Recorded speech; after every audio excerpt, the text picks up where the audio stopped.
वो मोची का काम किया करता था। उसकी बीवी रूपमती भी उसके काम में हाथ बटाती थी। रामू की कोई औलाद न होने की वजह से रामू और रूपमती हमेशा दुखी रहते थे। दिन भर में रामू जितना कमाता उसमें ठीक से उसके घर का राशन भी नहीं आ पाता था।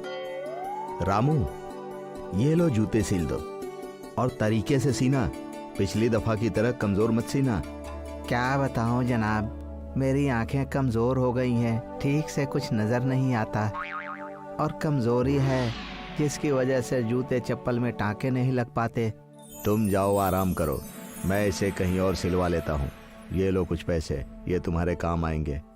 अरे नहीं जनाब, मैं गरीब जरूर हूँ मगर बेबस नहीं।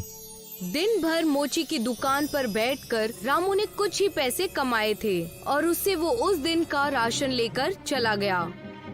अरे ये क्या, केवल आटा और दाल, इसमें ना तो तेल है ना ही चावल। काश हमारी भी कोई औलाद होती। हमारे पास इतनी सारी जमीन है, वो उसमें सब्जी उगाता और हम भी तरह तरह की सब्जियां खाते। जो चीज तकलीफ देती है उसके बारे में ज्यादा बातें नहीं करते। आप हाथ मुंह धो लीजिए, मैं खाना लगाती हूँ। अगले दिन सुबह जब रामू अपने मोची की दुकान खोलने गया तो वहाँ उसे एक गाड़ी ने ठोकर मार दी। रामू की हालत खराब होने की वजह से उसे कस्बे की क्लिनिक में भर्ती कराया गया। रूपमती रामू को लेकर घर चली जाती है और घर के खर्चे और राशन का सोचकर वो बेहद बुरा महसूस करती है। अब हम क्या करेंगे? कुछ पैसे थे, वो तो मेरे इलाज में खर्च हो गए। तुम्हें मोची का काम भी नहीं आता, वरना तुम ही कुछ मदद कर देती। आप उसकी फिक्र मत कीजिए, मैं उसका कोई न कोई जुगाड़ जरूर कर लूंगी। आप बस आराम कीजिए। रूपमती किचन में जाकर बचे हुए आटे से रोटी बनाने की तैयारी करने लगती है। तभी उसी आटे से छोटा सा पुतला बनाकर उसे देखने लगती है। काश मेरा भी एक प्यारा सा बच्चा होता जो हमारी देखभाल करता और खेतों में नई नई सब्जियां उगाकर हमें बनाकर खिलाता। रूपमती उस पुतले को देखकर रोने लगती है। उसके आंसू जैसे ही उस पुतले पर गिरते हैं उसमें जान आ जाती है। अम्मी तुम रो मत, मैं हूँ ना। पुतले की आवाज सुनकर रूपमती हैरान रह जाती है और उसे देखकर कहती है, तुम कैसे बोल सकते हो? ये कैसे हो सकता है? मुझे तुमने ही बनाया है, मेरा बस साइज छोटा है, बाकी तो मैं सारा काम कर सकता हूँ। आटे का पुतला बाजार सब्जी लेने चले जाता है।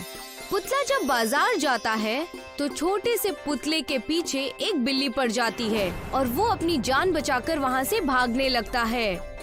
अरे भागो भागो भागो, ये तो मेरे जान के पीछे ही पड़ गई है।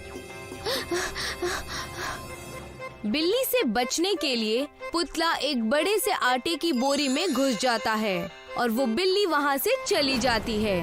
देखते ही देखते आटे की बड़ी सी बोरी फटने लगती है और अचानक वो पुतला और बड़ा हो जाता है, जैसे कि वो कोई इंसान हो। पुतला दाल चावल पापड़ और कुछ दवाइयाँ लेकर घर आ जाता है। अम्मा देखो, मैं आ गया और मैंने दाल चावल और कुछ पापड़ भी लिए हैं। इसकी तुम खिचड़ी बनाकर हमें खिलाना। अरे तुम इतने बड़े कैसे हो गए? मुझे तुम्हारी बहुत फिक्र हो रही थी, लेकिन अब तुम्हें देखकर अच्छा लग रहा है, मेरा राजा बेटा। आटे का पुतला उनका बेटा बनकर उनकी खूब सेवा करता। तीनों एक दूसरे के साथ बेहद खुश थे। देखते ही देखते पुतला खेती बाड़ी करने लगा। रामू की तबीयत भी ठीक हो चुकी थी। माँ, पिताजी देखिए आपके लिए क्या लाया हूँ। माँ ये साड़ी और पिताजी आपके लिए नई कमीज। आज तक मुझे कभी किसी ने कुछ दिया नहीं था, मगर भगवान ने अच्छा किया कि तुम हमारे पास आ गए। मैं तो पहले से ही बहुत खुश हूँ। हमारा ख्याल रखने वाला कोई है, बस तुम हमें छोड़कर कहीं मत जाना। तुम इसकी फिक्र मत करो, तुम सबको छोड़कर मैं कहीं नहीं जाऊंगा। सब खुशी खुशी रह रहे थे। हर एक चीज अच्छी हो गई थी। आटे का पुतला जिसका दोनों ने मिलकर संदीप नाम रख दिया था। एक दिन कस्बे में आग लगने के कारण सब बेहाल हो गए। लोग परेशानी से भागने लगे। रामू और रूपमती ने भी अपनी जान जैसे तैसे बचाई, लेकिन संदीप यानी पुतला बेहोश हो गया था। उसका रंग मानो काला हो गया था। अरे ये क्या हो गया मेरे बच्चे को? हे मालिक, कोई तो डॉक्टर को बुलाओ। ना मालूम भगवान हमसे क्या चाहते हैं। इतनी फजीहत, एक बेटा मिला था, आपने उसे भी हमसे छीन लिया। रूपमती और रामू फूट फूट कर रोने लगते हैं। रूपमती के आंसू जैसे ही संदीप यानी पुतले पर पड़ते हैं, मानो उसमें जान आ जाती है। माँ, रो मत। देखो, मैं अब आटे का नहीं रहा। मैं अब एक असली इंसान हूँ जो तुम्हें कभी छोड़कर नहीं जाएगा। क्या सच? मालिक तेरा लाख लाख शुक्र है, आखिर हमारा बेटा हमें वापस कर दिया।